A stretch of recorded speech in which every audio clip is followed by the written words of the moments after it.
livro de Mateus, no capítulo 4, no verso de número 19, a palavra do Senhor declara: E vinde após mim, e eu vos farei pescadores de homem. Pai, esta é a tua palavra, esta é a tua verdade, estão os teus valores, os teus princípios.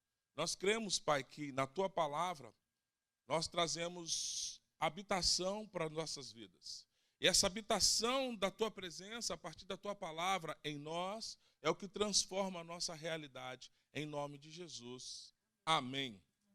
Eu entendo que essa é a primeira fase, quando Jesus chama os discípulos, é a primeira etapa.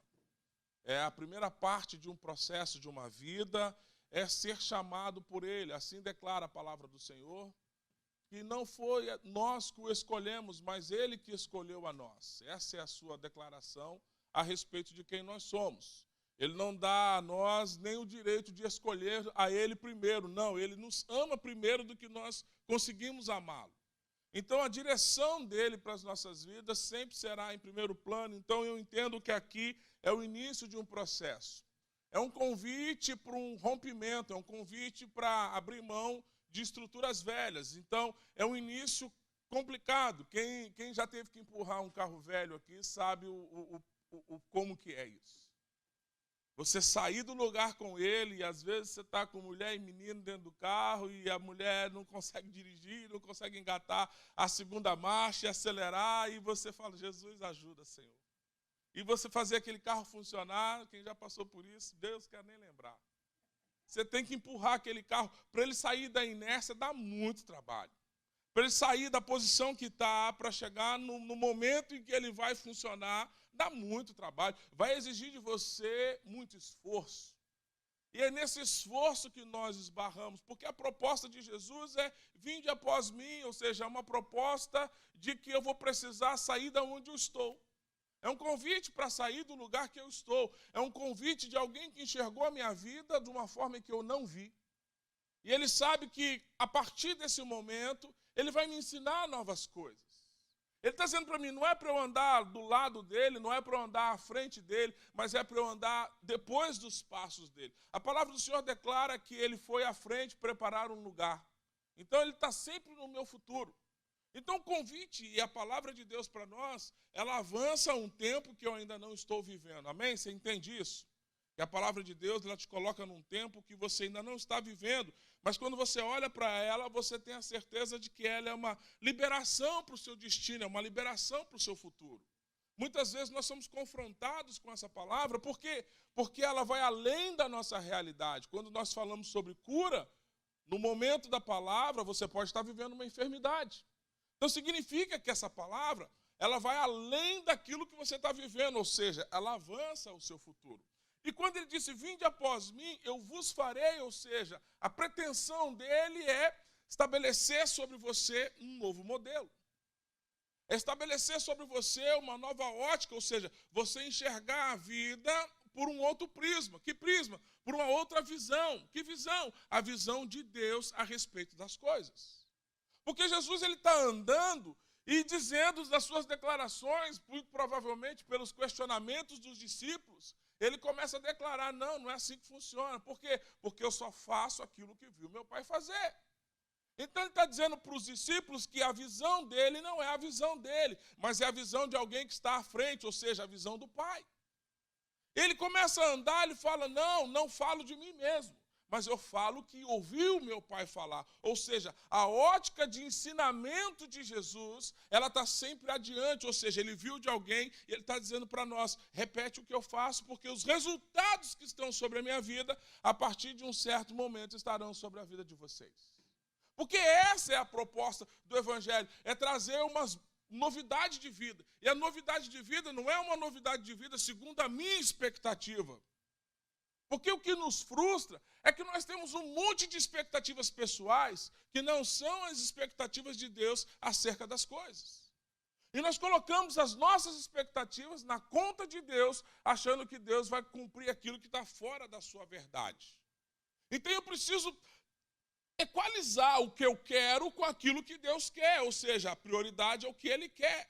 Porque, gente, olha, eu não tenho que preparar um lugar para Ele. Ele já foi na frente preparar um lugar. Eu não tenho que estabelecer. Ele já preparou o lugar. O meu papel é andar no caminho que eu encontro o lugar que ele já preparou. Foi isso que ele disse para os discípulos. Vinde após mim, ou seja, eu vou sempre estar à frente.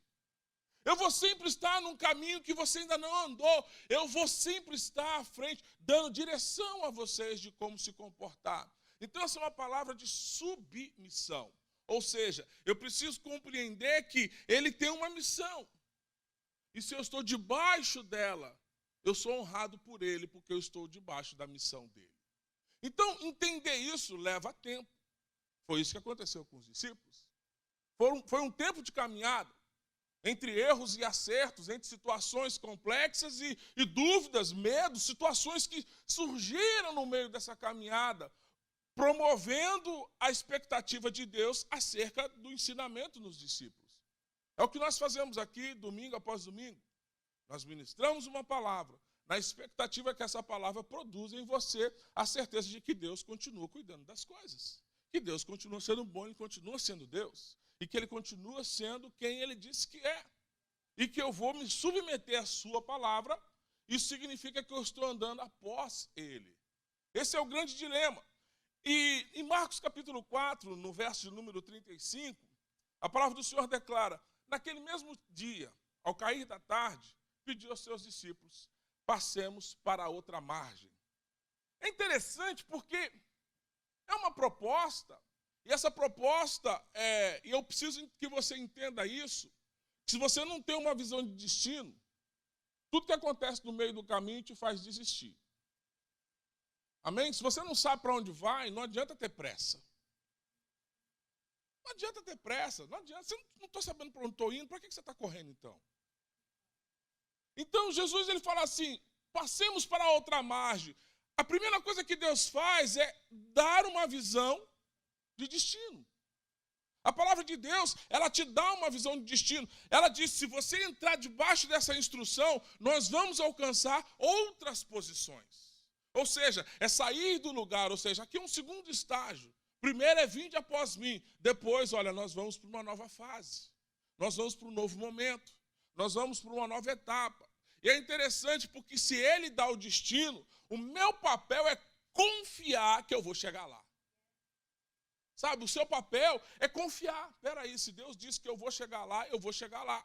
Por que ele está te dando um destino? Porque o destino, ele vai te manter aceso. A visão de futuro, ela vai te manter com expectativa no seu coração. Seu coração tem que ficar ardendo. Porque no processo, querido, o processo é complicado. No processo surge coisa que só Deus na causa. Mas se você perder de vista o destino, a proposta de que você vai para uma nova fase, o processo te engole. E Deus ele não vai te dar uma visão de destino se Ele já não te preparou para isso. Essa é a grande crise. Já existe em você o que é suficiente para alcançar o lugar que Deus tem mostrado a você. Agora eu preciso crer nisso. Amém? Deus é recompensador ou galardoador daqueles que o buscam. Sem fé é impossível agradá-lo. Mas para isso é necessário crer que ele existe. Então eu preciso começar a trazer sobre mim convicções. Que para esse tempo nosso, o mesmo Espírito que produziu vida em Jesus dentre os mortos é o Espírito que habita em mim. Então eu já tenho em mim o que é necessário para atravessar o processo. Mas no meio do processo eu praguejo, eu murmuro, eu reclamo, eu brigo, eu fico de birra, eu caio no chão e rodopio. Mimados. Tem coisa pior do que você andar com seu filho no shopping e ele se jogar no chão. Eu quero. Você fala, não vou dar, ele tuma no chão. E vai rodando parecendo um doidinho. Aí você olha aquela cena, você fala, Jesus, o que faço agora? O que faço agora? A multidão, todo mundo passa por isso, mas quando é a sua vez, parece que é só você que passa por isso. Todo mundo vira a cabeça para você e olha, tipo assim, você não vai fazer nada? Mas não bate não, porque se bater nós te entregamos. E aquela torta de climão, você fala, meu Deus, o que eu faço nisso? Tem crente que se comporta dessa forma. Porque receber um não, vira um negócio. Mas manifesta online. Porque saiu da forma que ele desejava, ele já não consegue enxergar o favor de Deus, porque não está como ele gostaria que estivesse. Então, é complexo isso, porque quando pensamos no favor de Deus, pensamos nas coisas boas que estão nos acontecendo. Se não está bom, não tem favor de Deus. Eu quero falar nessa manhã exatamente sobre isso. Às vezes as coisas não estão boas, mas existe favor de Deus quando as coisas não estão boas. Porque se eu perder de vista o alvo, se eu perder de vista o lugar que eu vou chegar, se eu perder de vista, porque o trabalho do inimigo é me cegar. O Deus desse século cegou o entendimento, colocou uma escama nos seus olhos para que você não enxergue o seu destino. É nessa hora que a gente se perde, é nessa hora que a gente se corrompe, porque o relatório médico mudou, nós não sabemos, não tem favor de Deus. Quando estou enfrentando dificuldade, as coisas não estão indo do nosso jeito, as finanças não mudaram, a promoção não chegou, o dinheiro que eu esperava não foi depositado.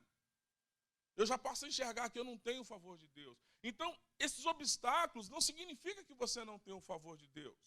O favor é o que o impede que esses desafios te derrotem.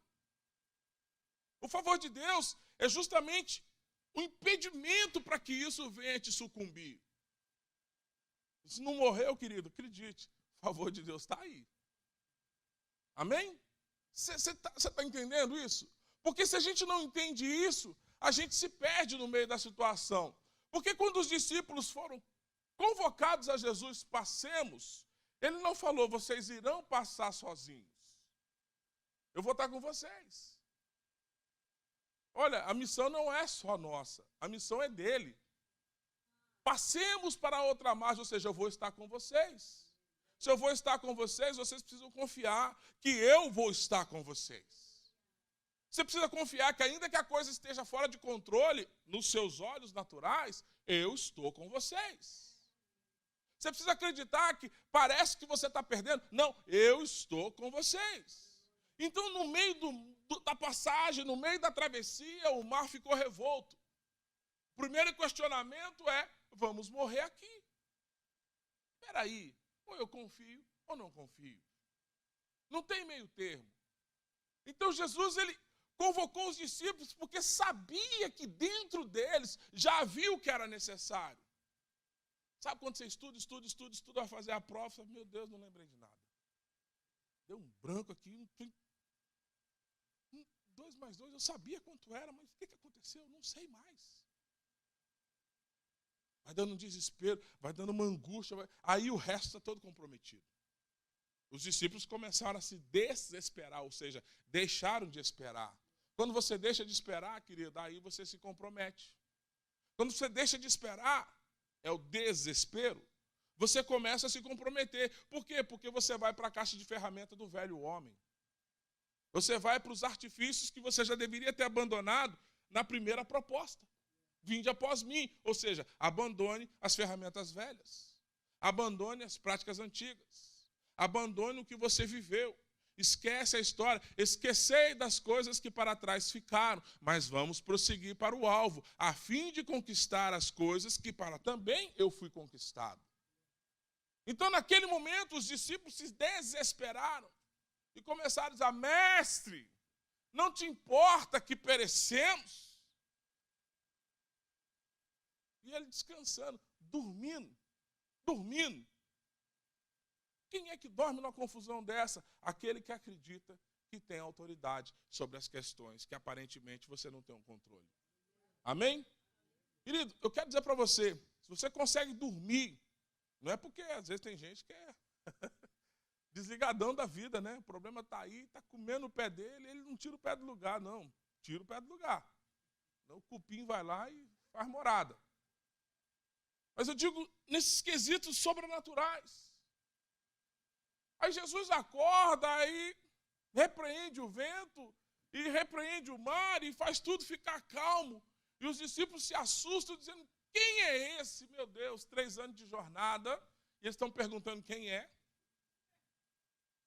Andando atrás de mim dia após dia, vendo morto ressuscitando, vendo paralítico ficando de pé, surdo ouvindo, leproso sendo curado, vendo manifestação de sobrenatural atrás de sobrenatural, água sendo transformada em vinho. Aí eles se levantam e falam, quem é esse?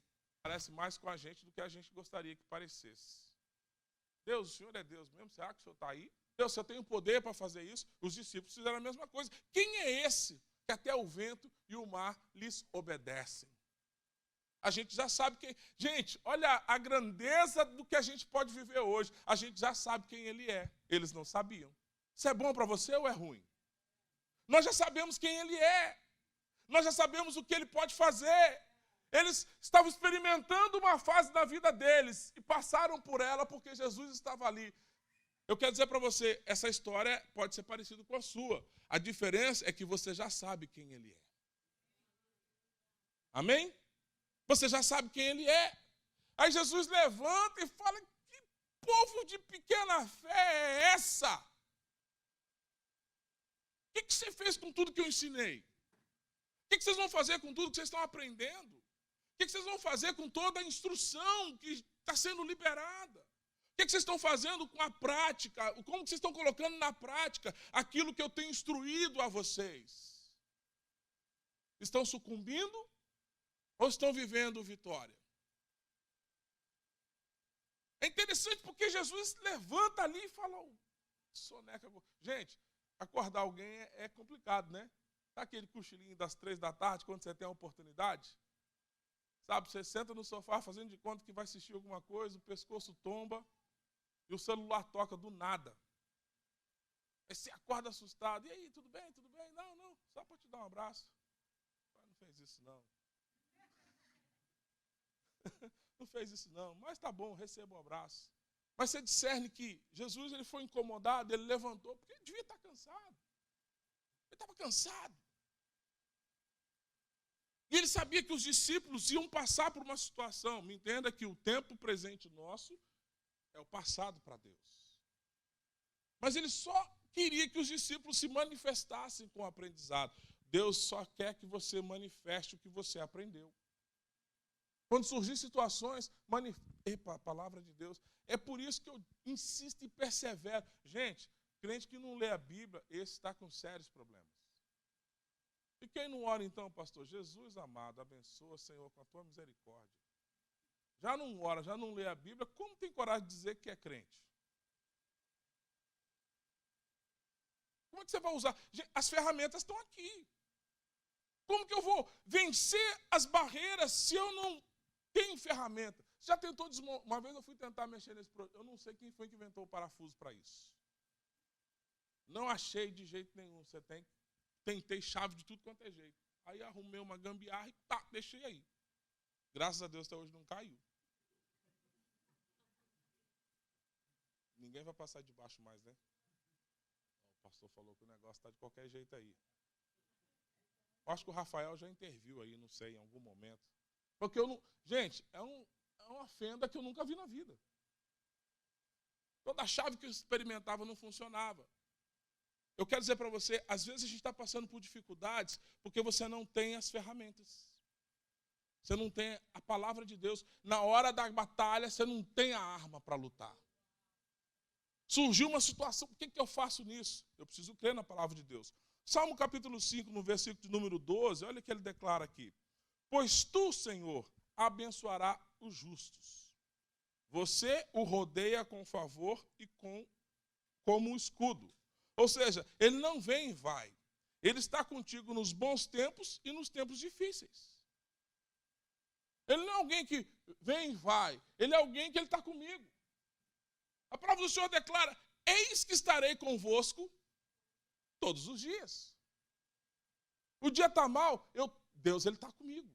Ele assim lhe declarou na sua verdade.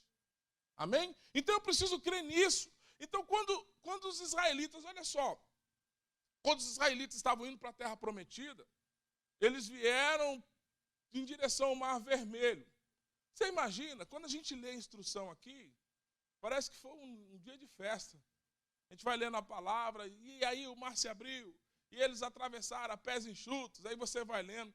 Gente, eu fico imaginando a dúvida no coração do que ia acontecer.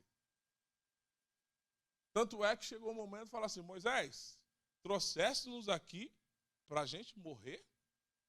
Antes morrêssemos lá no Egito. Não é o momento de morrer aqui, nesse lugar, longe de toda essa travessia. Olha, eu estou falando de 2 milhões de pessoas aproximadamente. Você sabe, você tem ideia do que é isso? É juntar, eu acho que a Flórida não tem isso de população. Eu não sei qual é a estimativa, mas eu acredito que não tem isso de população, 2 milhões de pessoas vivendo aqui. Era o que Moisés estava conduzindo. Você imagina o tempo lógico de atravessar 2 milhões de pessoas de um lugar para o outro? E eles sendo empurrados por um perseguidor? Você imagine como acalmar aquilo tudo, como organizar aquilo tudo. É só o poder de Deus. E Moisés, de repente, no meio daquela situação toda, ele abre o mar.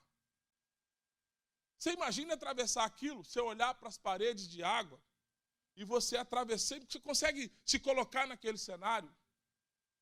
Depois que sai do outro lado, querido, Deus é conosco, Deus apareceu, Deus foi bom demais, no momento a gente ficou... Não, a gente precisa crer que em meio a toda essa confusão, Deus está comigo. Mesmo que aparentemente a coisa não está sendo fácil, mas Ele está comigo, porque assim Ele garantiu na sua palavra. O que eu não posso fazer é entrar em colapso, é entrar em desespero, é ficar nervoso, é reagir segundo o mundo espera que eu reaja. Gente, o que nos diferencia das outras pessoas é como nós respondemos às questões do mundo. Amém? Se você responde às questões do mundo igual a todo mundo, você é igual a todo mundo. A diferença está na minha resposta para as circunstâncias. Na nossa humanidade, a gente quer dar a resposta igual a todo mundo. Mas na nossa espiritualidade, é aí que a gente vence. É nessa hora. O homem espiritual que sou, vence. O homem carnal, Jesus amado. Toma conta, Deus. Então, passemos para outra margem. Quem tem uma visão de futuro? Quem tem uma perspectiva de chegar em algum lugar? Essa palavra está dizendo assim, o justo é cercado por ele. Então eu preciso ser justo. Eu preciso me colocar na posição de justiça. Eu preciso me colocar na posição daquele que de fato estabelece a presença de Deus na sua vida, na minha vida. Gente, para mim, como pastor, as pessoas, eu não me apresento como pastor aonde eu vou. Eu vou nos lugares, meu nome é André. Pastor é o que eu faço. Amém? Eu me apresento como André. E é tão gostoso quando alguém conhece o André, que não sabe que o André é pastor, e a pessoa chega depois e diz assim, rapaz, você é um homem de Deus. Foi muito bom te conhecer, porque em 5 minutos de conversa você resolveu tantas coisas para mim. Você faz o quê? Eu sou pastor. Olha que diferença que é. Você me entende que o que você faz para as pessoas é mais importante do que o título que você carrega. Carregar um título é só um título. Agora, fazer é para poucos. Amém? Fazer é para poucos. E você precisa mostrar para as pessoas, querido, a humanidade anseia pela manifestação dos filhos de Deus. Isso é ser justo. Amém? Salmo 89, no versículo 20, a palavra do Senhor diz assim, eu ungi com o meu santo óleo, eu firmarei com uma mão e o meu poderoso braço eu o farei forte. Os seus inimigos não o derrotarão, nem os ímpios o dominam. Ou seja, no meio da dificuldade, você precisa lembrar de quem você é. Você é ungido, você é escolhido pelo dedo de Deus, você é coroado de favor, e Ele diz que você vai triunfar. Em algum momento você vai... Gente, em algum momento você vai triunfar. Em algum momento você vai olhar para trás e você fala, uau, atravessei. Uau, cheguei aqui. Uau, fui transformado. Uau, eu fui curado. Em algum momento, uau, eu fui restituído. Uau! Você me entende isso? Em algum momento, a palavra de Deus ela vai se cumprir na sua vida. Mas é você se permanecer no processo. Deus ele está lutando as suas batalhas. Deus ele está lutando as suas guerras. O que a gente não enxerga é essas batalhas do mundo espiritual. A gente não enxerga o que está acontecendo além dos nossos olhos naturais. Mas me entenda, existe uma batalha para acontecer. Assim como tem os anjos, existem os demônios. Existem batalhas espirituais acontecendo. E você precisa discernir isso. Em algum momento a sua resposta vai chegar. Amém? Então, reconhecer Deus em meio ao favor é saber que, ainda que ele pareça que está inerte, né? Sensação, está dormindo.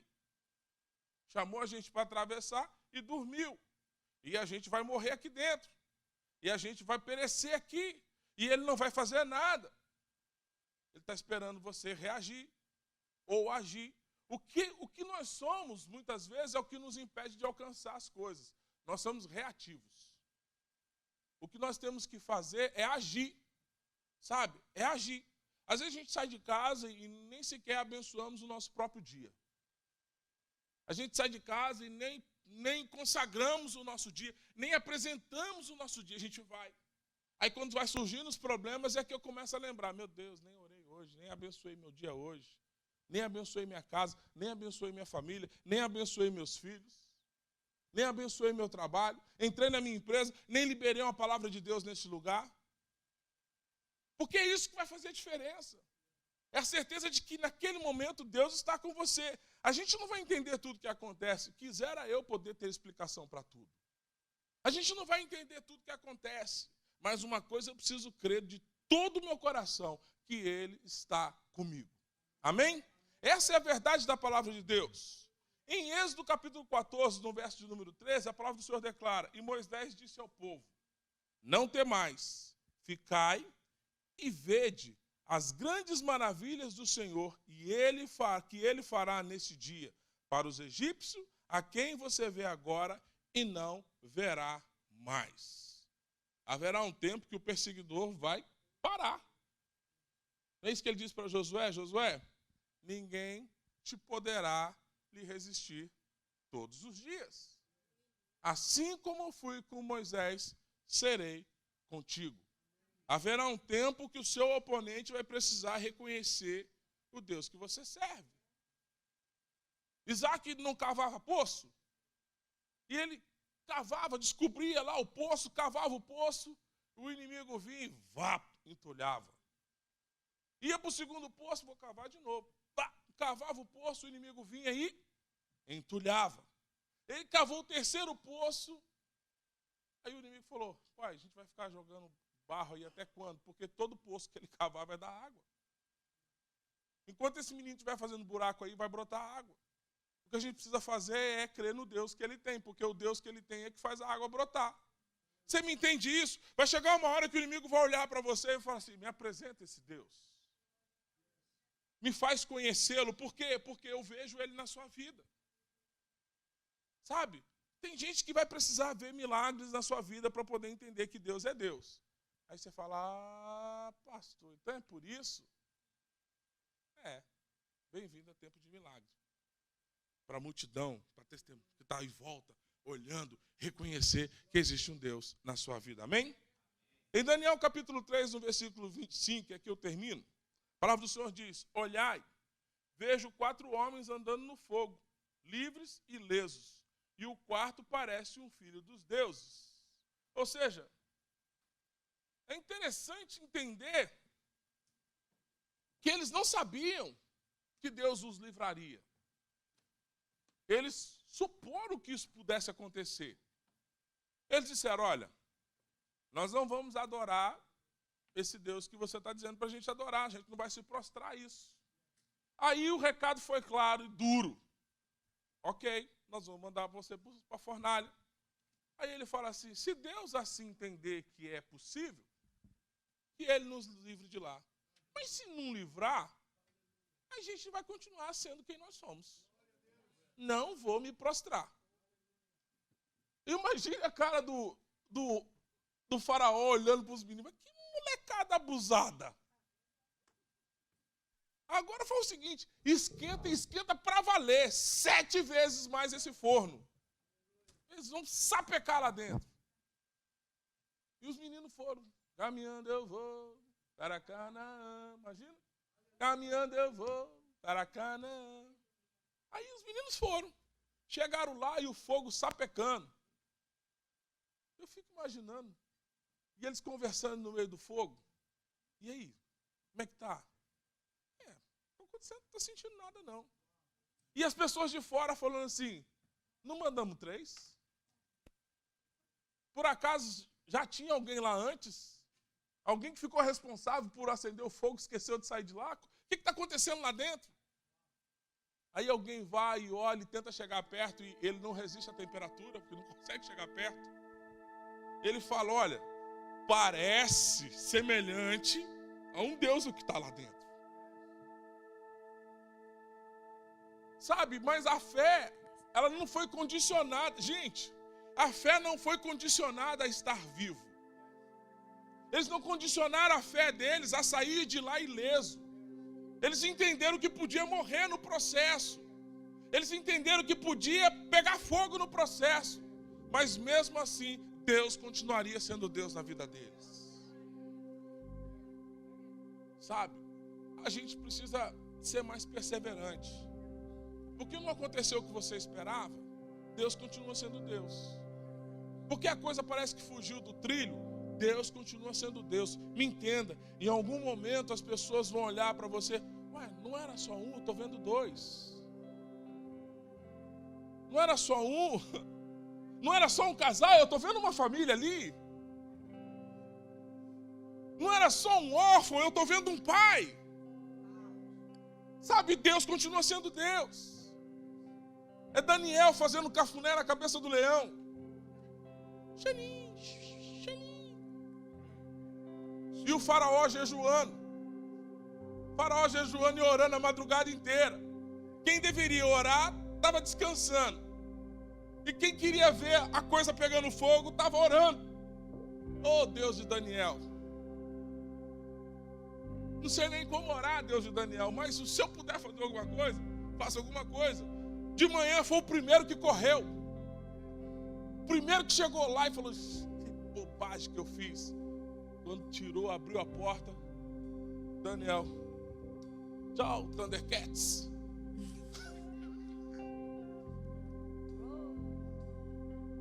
Tchau, Lion.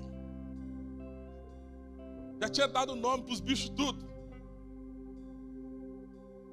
E o faraó falou, enquanto eu for autoridade nesse lugar, o Deus de Daniel será o nosso Deus. Yes. Amém? Mas tudo é um processo. Não sucumba no processo. Amém? Continua de olho na visão. Passemos para a outra margem. Feche seus olhos, eu quero orar com você. Pai, em nome de Jesus, que nesta manhã nós possamos reavivar a visão de destino que o Senhor tem preparado para nós. A visão de futuro que o Senhor tem desenhado para nós. Pai, em nome de Jesus, que essa escama que tem nos impedido de enxergar o final dessa jornada, Pai, seja tirada dos nossos olhos. E que nós possamos ver o Teu favor. Ainda que pareça que o Senhor não está fazendo nada, mas nós sabemos que no mundo espiritual existe uma orquestração. Existem anjos que estão trabalhando, lutando, a fim de que a Tua verdade seja estabelecida em nós. Pai, que nessa manhã isso seja uma máxima nas nossas vidas. Que nada nos dê motivo para olhar para trás, ou para desanimar, ou para desistir. Que nada, Senhor, estabeleça a vontade de deixar de estar na Tua presença. Porque nós sabemos que na Tua presença as coisas acontecem. Debaixo da Tua missão, indo após a Tua palavra, nós teremos a resposta em nome de Jesus. Amém, amém, amém.